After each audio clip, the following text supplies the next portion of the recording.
Good morning all my dear students. 12th PCB and PCM की chemistry class में आपका स्वागत है। क्लास हमारी 11th सब्जेक्ट हमारा है केमिस्ट्री। तो हमारा टॉपिक पिछली क्लास के अंदर चल रहा था कि परमाणुविक त्रिज्या को प्रभावित करने वाले कारक, जिसमें हमने पिछली क्लास में दो इफेक्ट जो सबसे ज़्यादा हमारे काम आते हैं, एक प्रभावी नाभिकीय आवेश जिसे हमने जेड इफेक्ट नाम बोला था, और दूसरा परिरक्षण प्रभाव जिसे हमने शिल्डिंग इफेक्ट बोला था, जिसके बारे में पढ़ लिया था। उसके बाद में परमाणुविक त्रिज्या को प्रभावित करने वाले कारक, जिसमें हमने सबसे पहला जो कारक पढ़ा था वो था हमारा प्रभावी नाभिकीय आवेश। प्रभावी नाभिकीय आवेश।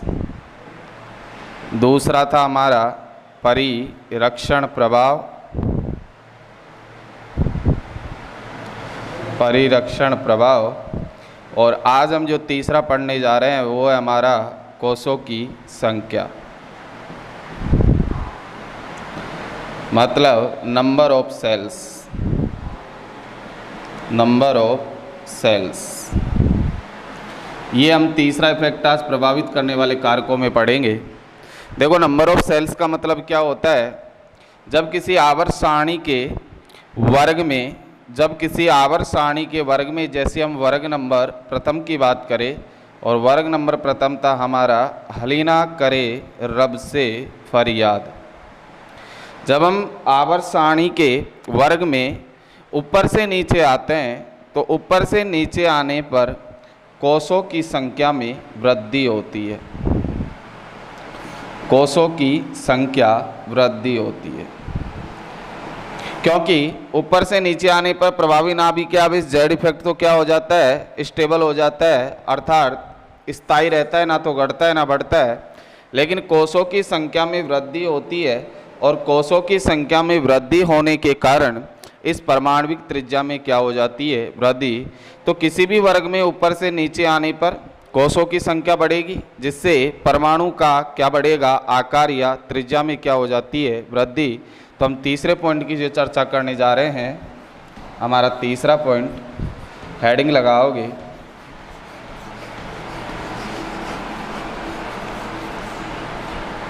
कोषों की संख्या। कोषों की संख्या।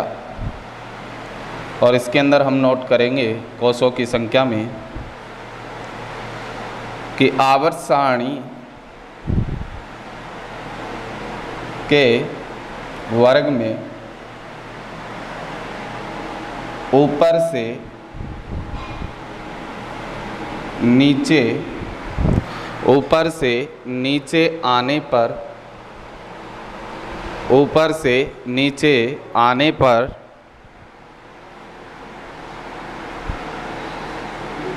कोषों की संख्या में वृद्धि होती है, जिसके कारण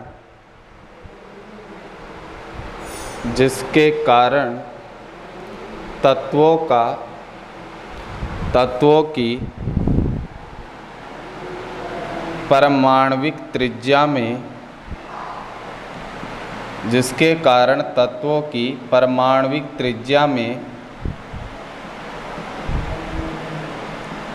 वृद्धि हो जाती है। अतः हम कह सकते हैं क्या? अतः कोषों की संख्या परमाणुविक त्रिज्या के परमाणुविक त्रिज्या के समानुपाती होती है, परमाणविक त्रिज्या के समानुपाती होती है। तो हम यहाँ इसे इस प्रकार से लिख देंगे, परमाणविक त्रिज्या is proportional to number of cells, कोषों की संख्या।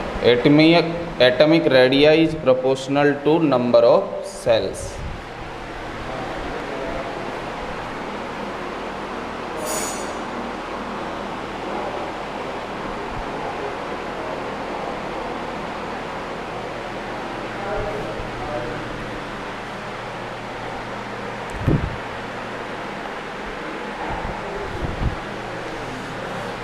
इसे हम एग्जाम्पल के थ्रू इस प्रकार से समझ सकते हैं।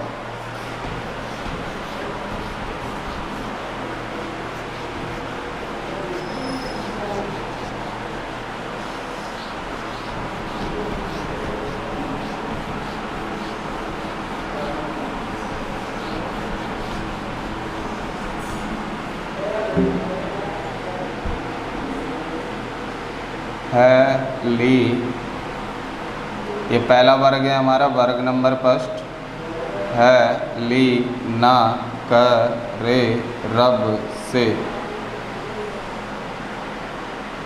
ऊपर से नीचे आने पर, ऊपर से नीचे आने पर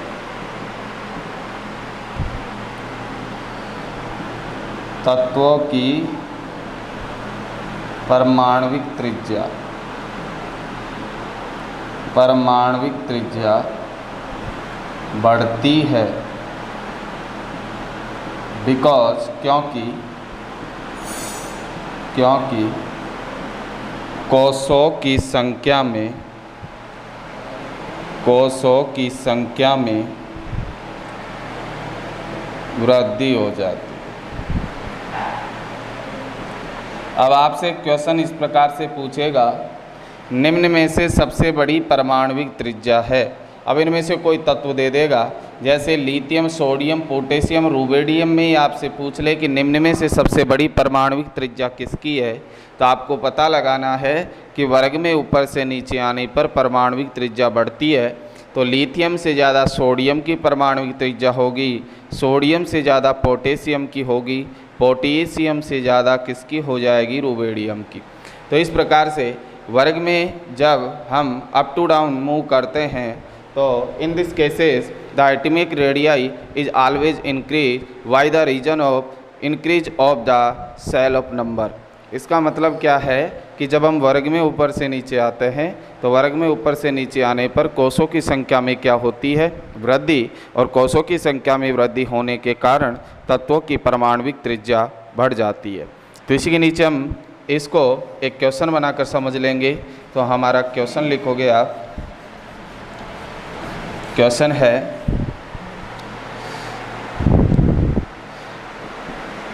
निम्न तत्वों में सबसे बड़ी परमाणविक त्रिज्या, सबसे बड़ी परमाणविक त्रिज्या है। First option lithium, second option sodium, third option आपको दे दिया पोटेशियम, और फोर्थ ऑप्शन आपको दे दिया rubidium.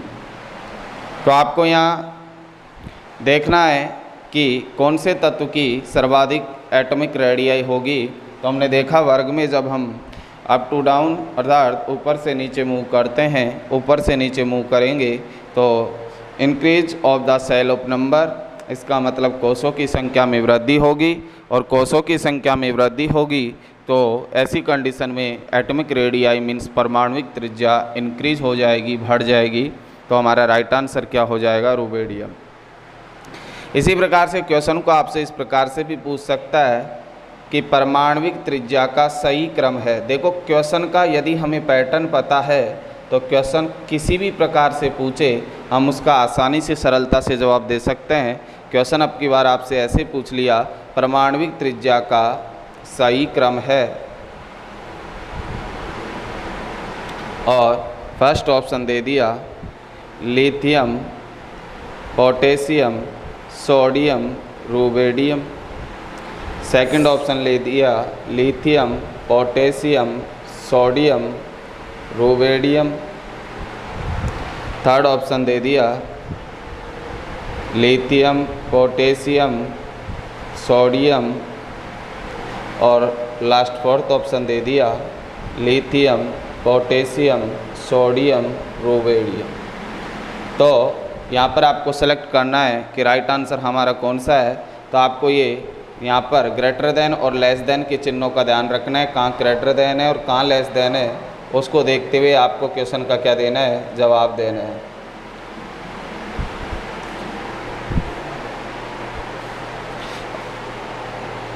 I am waiting for your response and I hope that you will give right answer and I am।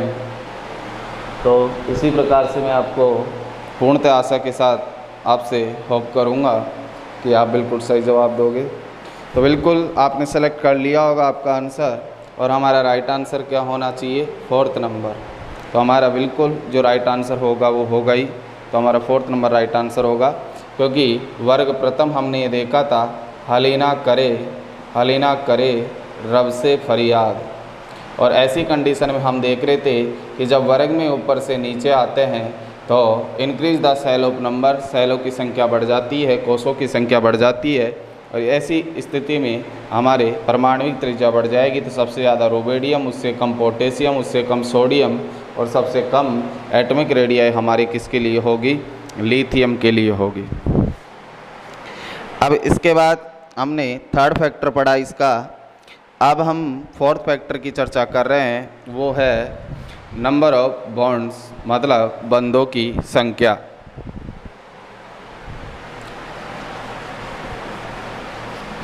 परमाणविक त्रिज्या को प्रभावित करने वाले कारकों में अब हम जिस परमाणविक त्रिज्या पर चर्चा कर रहे हैं वो है हमारे number of bonds. Fourth number effect कि परमाणविक त्रिज्या को बंधों की संख्या भी प्रभावित करती है। बंधों की संख्या, जिसे इंग्लिश में बोलते हैं number of bonds, number of bonds. देखो जी, बंधों की संख्या किस प्रकार से प्रभावित करेंगी। हम जानते हैं कि bonds are three types, single bond, double bond और ट्रिपल बॉन्ड। मतलब एकल बंध, द्विआबंध और त्रिआबंध। कि बंध हमारे मुख्यतः क्या, जनरली मुख्यतः या जो भी बोले हम कि बंध होते हैं जो तीन प्रकार के होते हैं। एक होता है हमारा एकल आबंध, सिंगल बॉन्ड जिसे हम बोलते हैं। दूसरा होता है हमारा द्विआबंध, जिसे हम डबल बॉन्ड बोलते हैं। और तीसरा होता है हमारा त्रिआबंध, जिसे हम ट्रिपल बॉन्ड बोलते हैं। त्रिआबंध इसे हम बोलते हैं सिंगल बॉन्ड, दूसरे वाले को बोलते हैं हम डबल बॉन्ड, और तीसरे वाले को बोलते हैं हम ट्रिपल बॉन्ड।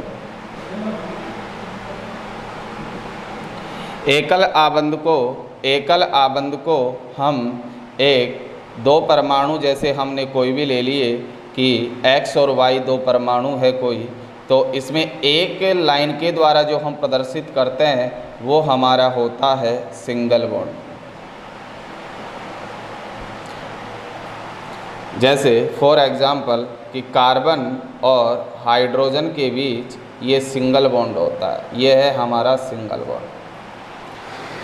सेकंड कंडीशन, या हम इसे ऐसे भी लिख सकते थे HH, हाइड्रोजन के बीच पाए जाने वाला बॉन्ड H2 में दो H परमाणु जिस बॉन्ड से जुड़े हुए होते हैं वो हमारा सिंगल बॉन्ड होता है। डबल बॉन्ड के अंदर जैसे दो परमाणु है और दो परमाणु के बीच में ये डबल बॉन्ड पाया जाता है, तो ये दो लाइनें खींचकर जो हमने प्रदर्शित की है वो हमारे डबल बॉन्ड को बता रही है। इसे हम बोलते हैं डबल बॉन्ड।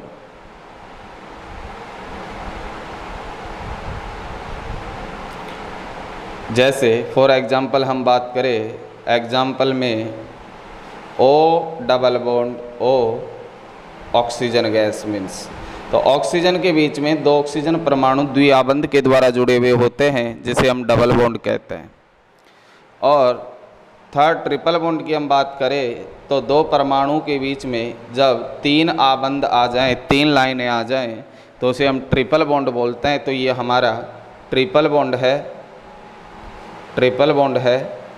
और फॉर एग्जांपल हम बात करें नाइट्रोजन, नाइट्रोजन के बीच में ट्रिपल बॉन्ड पाया जाता है, ये हमारा ट्रिपल बॉन्ड है। एक बार इसे यहाँ तक डिनोट करोगे, फिर मैं आपको आगे कंटिन्यू करता हूँ।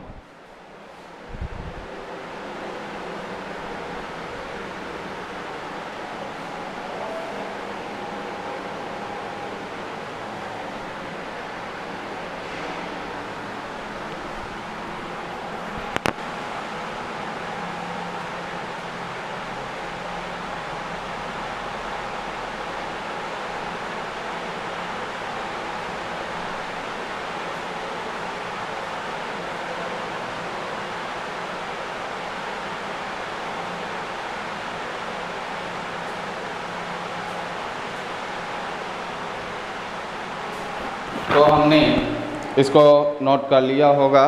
उसके बाद हम देखें कि हम जो टॉपिक पढ़ रहे थे परमाणु त्रिज्या को प्रभावित करने वाले कारक, और उसमें हमने बंधों की संख्या क्यों पढ़ी, बॉन्ड्स नंबर किस प्रकार से परमाणु त्रिज्या को प्रभावित करते हैं।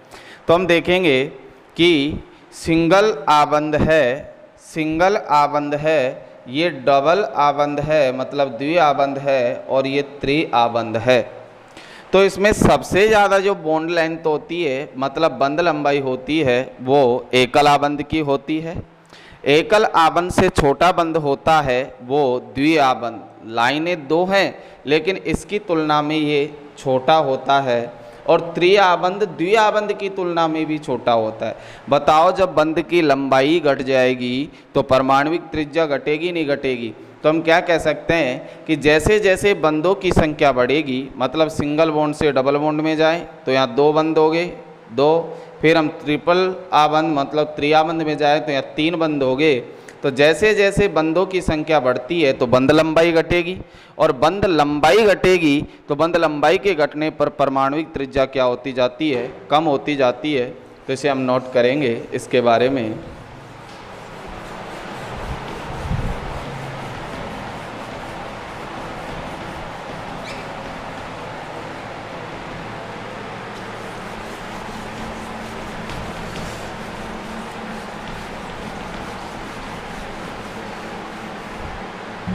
तो यहाँ हम लिखेंगे इसी पॉइंट के अंदर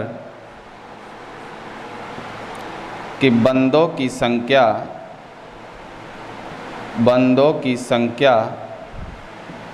के बढ़ने पर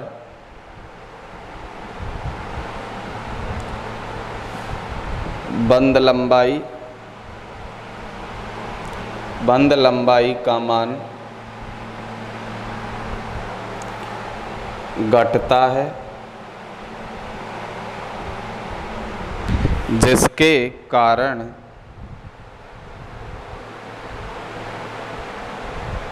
तत्वों की परमाणुविक त्रिज्या में कमी आ जाती है।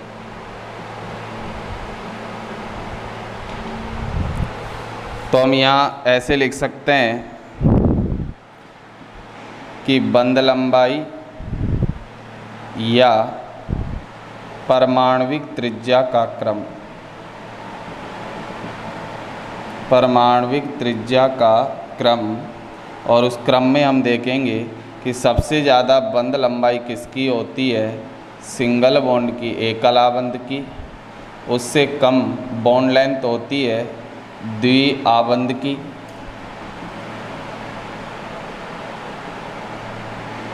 द्विआबंध की, और सबसे कम बॉन्ड लेंथ होती है त्रिआबंध की।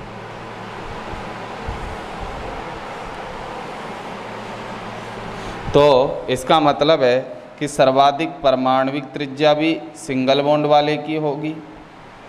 सर्वाधिक परमाणुविक त्रिज्या या हम कह दें कि सर्वाधिक बंध लंबाई भी किसकी होगी, एकल बंध वाले की होगी। और दूसरे पॉइंट ऑफ व्यू से देखें हम कि सर्वाधिक के बाद न्यूनतम बंध लंबाई, न्यूनतम परमाणविक त्रिज्या किसकी होगी, त्रिआबंध वाले की, या न्यूनतम बंध लंबाई किसकी होगी, न्यूनतम बंध लंबाई ये भी किसकी होगी, त्रिआबंध वाले की। एक बार इसे यहाँ तक आप नोट करोगे।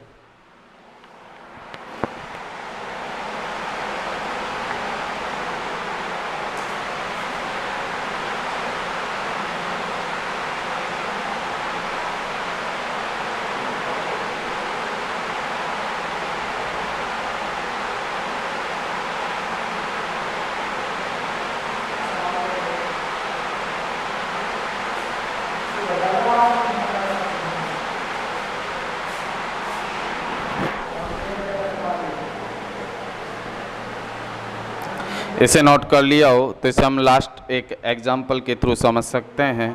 बॉन्ड्स नंबर के अंदर आपसे क्वेश्चन किस प्रकार से पूछेगा,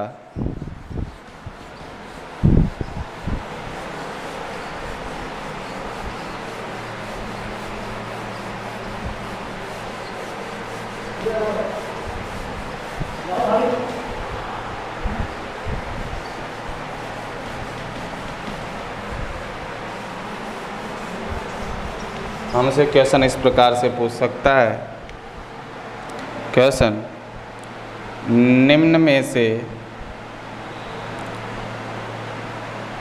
सर्वाधिक बंध लंबाई वाला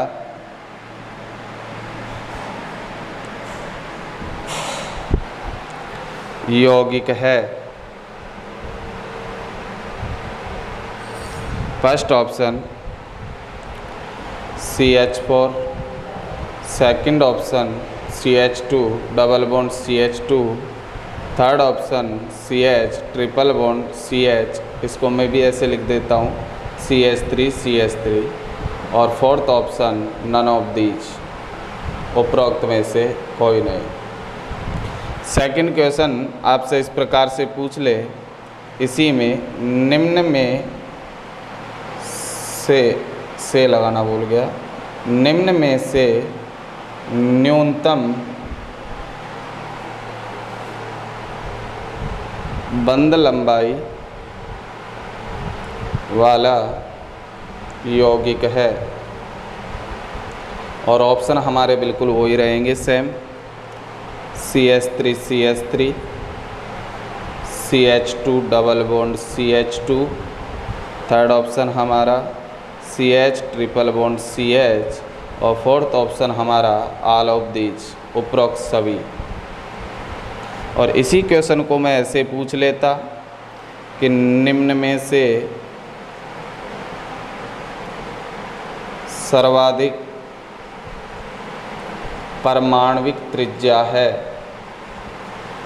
सर्वाधिक परमाणविक त्रिज्या है, और फर्स्ट ऑप्शन हमारा वही रख दिया, या इसको मैंने अब की बार चेंज करके लिख दिया H2, दूसरा लिख दिया O2, थर्ड लिख दिया N2 नाइट्रोजन, और फोर्थ लिख दिया नन ऑफ दीज।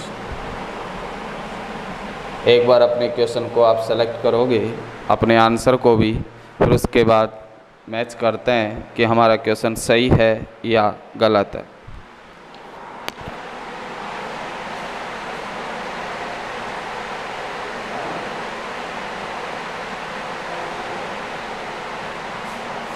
तो हमारा फर्स्ट क्वेश्चन का जो आंसर होगा उसमें हम देखेंगे कि सर्वाधिक बॉन्ड लेंथ किसकी होगी, जिसमें सिंगल बॉन्ड होगा, क्योंकि हमने देखा था सबसे ज़्यादा सिंगल बॉन्ड वाले की होती थी, फिर डबल बॉन्ड वाले की, और सबसे कम किसकी होती थी, ट्रिपल बॉन्ड वाले की। यही ऑर्डर पढ़ा था हमने।